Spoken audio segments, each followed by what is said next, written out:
One funny memory is that when I was learning how to count money, and I was too shy to approach the canteen, she kind of egged me on to grab little plastic coins we were learning, and I walked to the canteen and tried to buy us lollies.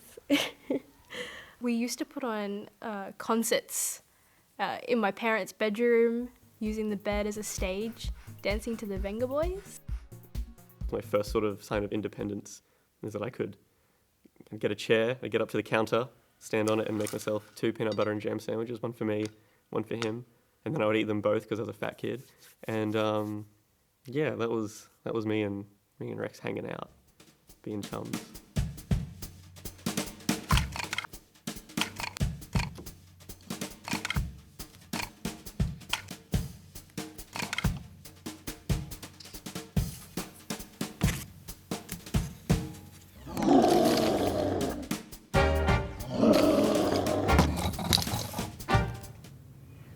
Imaginary friends have a special relationship with the child. They're generated from the child's own imagination, and they're quite complete in terms of their psychology and their physical aspects. Through play, children really come to understand their social world. They develop cognitive skills. They have a better understanding of others. Psychologists or teachers would consider play to be the most important aspect of early childhood. I found out Caroline was imaginary when I was in year 7. I didn't believe them for a while because she's just, she's such a vivid memory. I could see her, we could speak to each other when we were little. So, to find out she was imaginary and she was my best friend for 3 years was kind of a shock for me. I know that she's imaginary, but in a way, she's not, because she was there like a real person in that, she was a friend and she was company when I needed it, even if she wasn't physically there.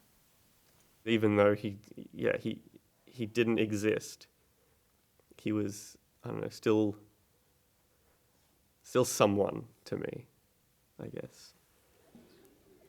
Often people are concerned that their child has an imaginary friend and often believe that perhaps their child isn't able to relate socially, so they construct a friend because they can't actually engage with children in real life.